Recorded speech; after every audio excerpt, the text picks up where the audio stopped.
여러분 안녕하세요. 아침밥 왔습니다. 2020년 새해가 열리고 오래되지 않았으니까 아직은 각오가 날서 있죠. 하나님은 우리에게 명확한 시작점을 주십니다. 그것이 바로 회개인데요. 진짜 그러한가 본문에 들어가서 한번 보도록 하겠습니다. 자, 어저께 본문이 어떻게 끝났어요? 네.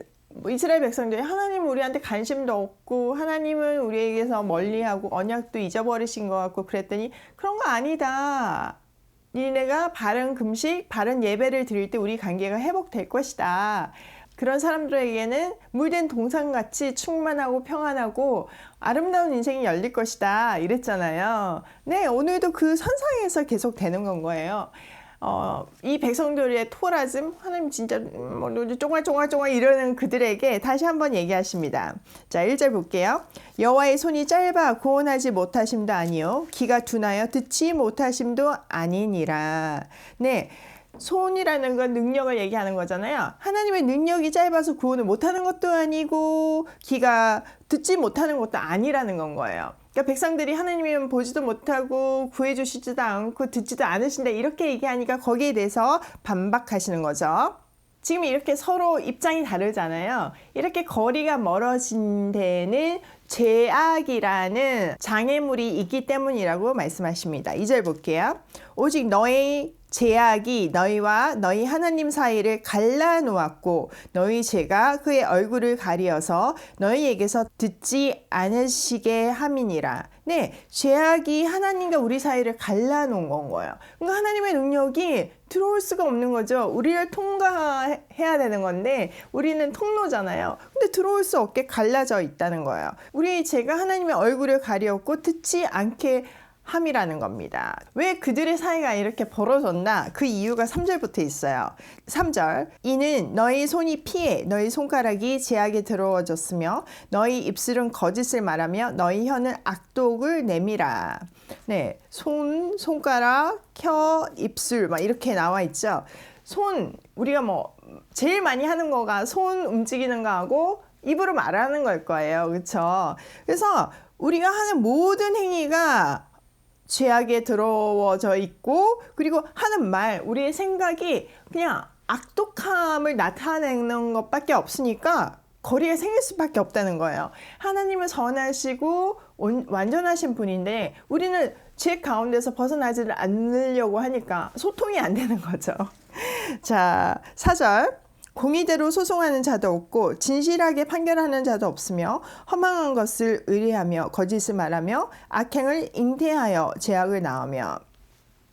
여러분, 음식점에 처음 들어가면 냄새가 확 났다가 좀 있으면 못 맡잖아요. 그게 우리 몸에 배어버리잖아요. 마찬가지예요. 처음에는 죄에 민감해서 죄가 뭔지를 알다가 그걸 계속 행하다 보면요, 그 죄에 둔감해져 버리는 건 거죠. 나라에 보면 재판관도 있고 정의와 공의가 실행될 수 있도록 노력하는 사람들이 있잖아요. 근데 그 공의대로 소송하는 사람도 없고 진실하게 판결하는 사람도 없어요. 기준도 없고 그 기준이 되어야 되는 재판조차도 그게 흐리멍텅해서 그냥 죄 가운데서 막 뒹굴고 있으니까 결국 거기서 나오는 것은 거짓말을 계속하는가 하고 악행을 잉태하여 죄악을 낳는 것밖에 없다는 거예요. 여러분, 이 출산이라는 것은 생명이 계속 이어진다는 어떤 희망이잖아요. 근데 낳는 것마다 악행이에요.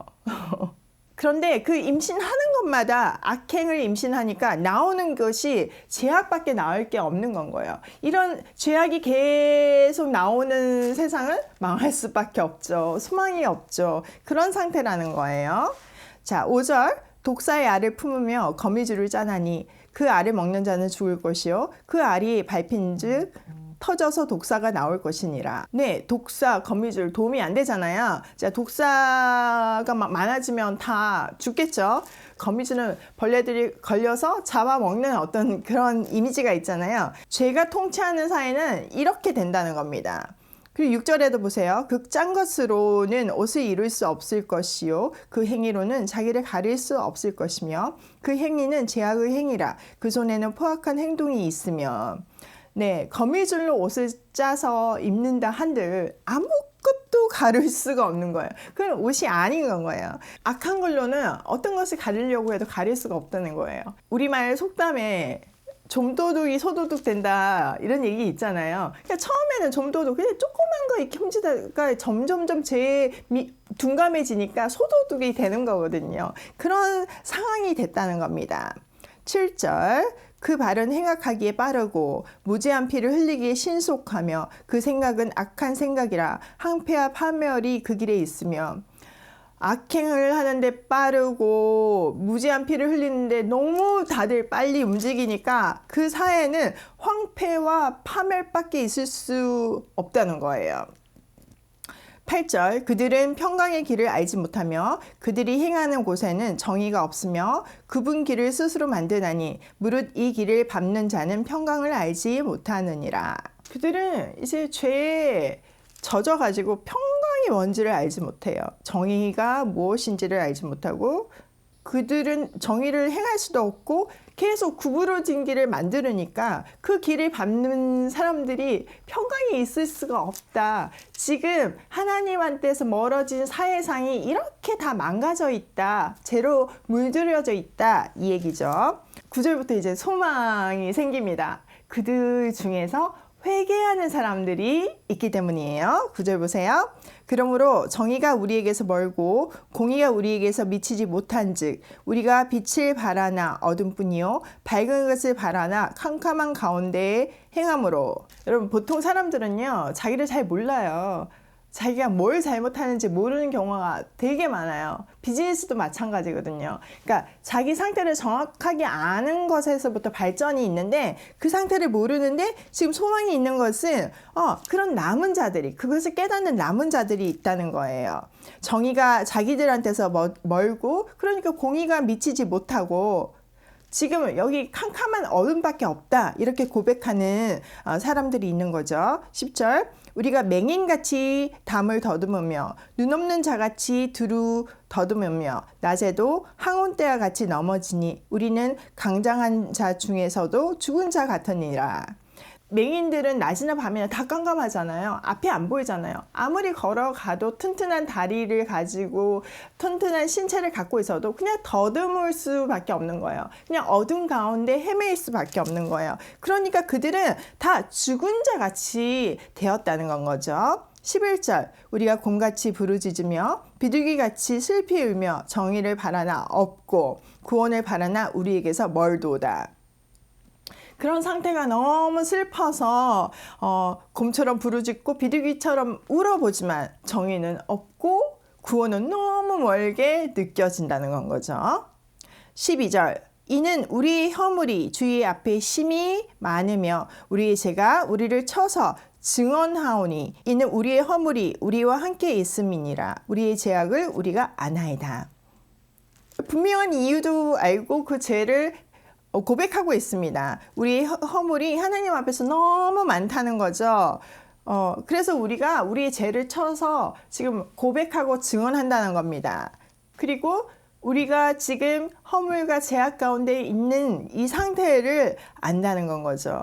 13절 우리가 여호와를 배반하고 속였으며 우리가 하나님을 따르는 데서 돌이켜 포악과 폐역을 말하며 거짓말을 마음에 잉태하여 나으니 이렇게 죄악 가운데 있게 된 게 하나님을 배반하였고 속였기 때문이라는 건 거예요. 그리고 하나님을 따르는 대신 포악과 폐역을 말하고 거짓말을 마음에 잉태해서 계속 속여서 결국 이렇게 됐다는 건 거죠. 14절 정의가 뒤로 물리침이 되고 공의가 멀리 섰으며 성실이 거리에 엎드려지고 정직이 나타나지 못하는도다. 공정하고 아름다운 사회에 필요한 것들이 정의, 공의, 성실, 정직 이런 것들이 꼭 필수적인 건데 그런 것들이 다 사라졌다는 거예요. 15절 성실이 없으므로 악을 떠나는 자가 탈취를 당하는 도다. 네, 공정한 사회가 없고 의인이 살 만한 어떤 사회가 못 되잖아요. 그러니까 성실히 일하면 아무 소용이 없다는 거예요. 다 훔쳐가고 뺏기고 정당한 대우를 받지 못하니까 악을 떠나는 사람들은 그냥 탈취를 당할 수밖에 없다는 거예요. 그러니까 이렇게 죄악을 분명히 알고 고백하고 은혜를 구하는 그들의 고백을 통해서 이사야 내일부터 있을 60장, 61장 이렇게 일어나 빛을 발하라 이런 희망의 메시지가 있는 겁니다. 이 고백 속에서 여러분도 그 희망이 느껴지시죠? 이 감각을 알아야지만 우리도 죄를 고백하면서 희망의 시대를 열 수 있는 거예요. 그 다음 볼게요. 자, 여호와께서 이를 살피시고 그의 정의가 없는 것을 기뻐하지 아니하시고 사람이 없음을 보시며 중지자가 없음을 이상히 여기셨으므로 자기 팔로 스스로 구원을 베푸시며 자기의 공의를 스스로 의지하사. 하나님이 이렇게 두루 살펴보니까 진짜 정의와 공의를 행할 사람이 아무도 없는 거예요. 그러니까 그런 죄악 가운데서 아파하고 고통스러워하고 어떻게 돌아갈지를 모르는 그들의 참담한 모습을 보니까 하나님의 가슴이 아픈 거예요. 여러분, 어떤 부모가 자식이 죄악 가운데서 죄악을 즐거워하면서 그 안에 거하는 것을 기뻐할 사람이 어디 있겠어요? 너무너무 가슴이 아픈 거예요. 그러니까 하나님께서 이제는 내가 스스로 구원을 베풀고 그래서 직접 친히 이제 구원이 되시고 공의를 펼치실 거다, 이 얘기를 하시는 거죠. 자, 17절. 공의를 갑옷으로 삼으시며 구원을 자기의 머리에 써서 투구로 삼으시며 보복을 속옷으로 삼으시며 열심을 입어 겉옷으로 삼으시고. 여러분, 에베소서 6장의 전신갑주 우리 다 외우고 있는 구절이잖아요. 그 근원이, 그 뿌리가 이 이사야서예요. 공의의 갑옷과 구원의 투구와 보복의 속옷과 열심의 겉옷을 입으시고 친히 이제 우리를 구원하실 것이라는 겁니다. 18절. 그들의 행위대로 갚으시되 그 원수에게 분노하시며 그 원수에게 보응하시며 섬들에게 보복하실 것이라.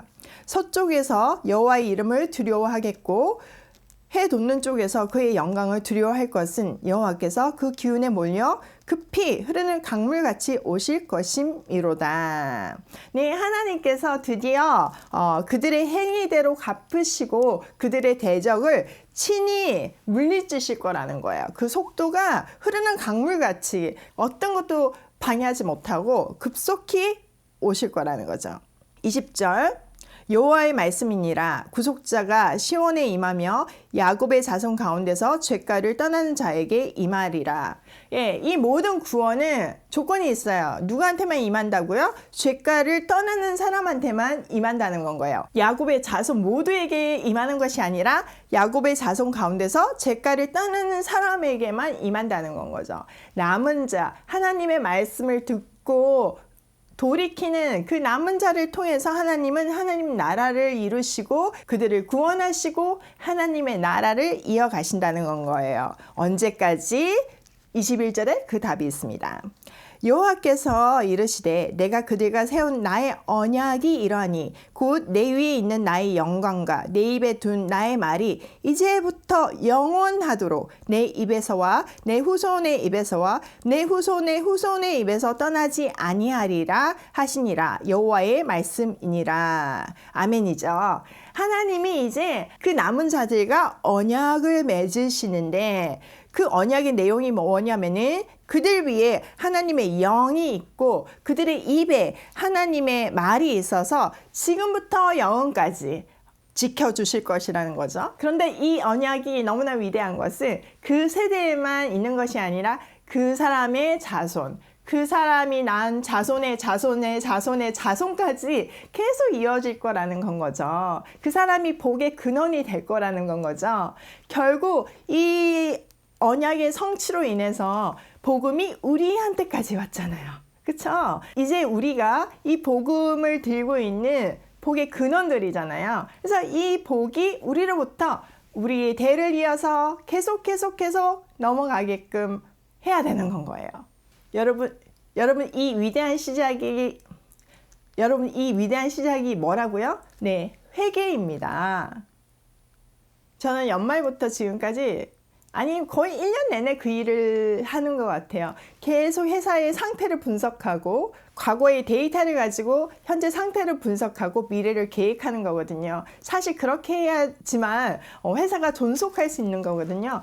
우리 인생도 마찬가지예요. 여러분, 하나님께서 성경을 통해서 과거의 데이터를 우리에게 주셨어요. 뭐 1년, 2년도 아니고 태초부터 지금까지 일이 어떻게 되어 왔고 또 어떻게 될 것이라는 세상의 통치 원리와 방향을 적어 놓으셨잖아요. 그래서 우리가 성경을 연구하면 우리의 과거가 해석이 되는 거거든요. 그 원리와 해석된 데이터를 가지고 현재에 적용하면 그 현재가 읽히는 거예요. 그 현재가 읽히면요, 미래를 예측할 수 있는 거예요. 뭐 대단한 예언자가 예언을 하지 않아도요, 우리도 어느 정도는 예측할 수 있어요. 또 감사한 거는 하나님은 거기에 은혜의 법칙, 플러스 알파를 준비하고 계신다는 거죠. 여러분, 저와 함께 깊은 회개를 통해서 새로운 시작을 한번 해보지 않으시겠습니까? 저는 오늘 새벽 정말 많은 것을 회개했습니다. 여러분도 오늘 하루 종일 이 말씀을 붙들고 여러분의 일생을 한번 돌아보면서 회개하고 멋진 2020년을 시작해 보세요. 여러분, 그릇에 더러운 것이 가득 차 있으면요, 맛있는 음식을 담아줄 수가 없어요. 담긴다 해도 그걸 먹을 수가 없어요. 우리 인생도 마찬가지예요. 주께서 은혜를 담아서 쓰실 수 있는 정결한 그릇이 되는 것이 우리의 관건입니다. 회개, 그것이 그 시작인 건 거예요. 오늘도 신실하게 방법을 알려주시고 길을 안내해 주시는 주님의 사랑 안에서 고고싱이에요.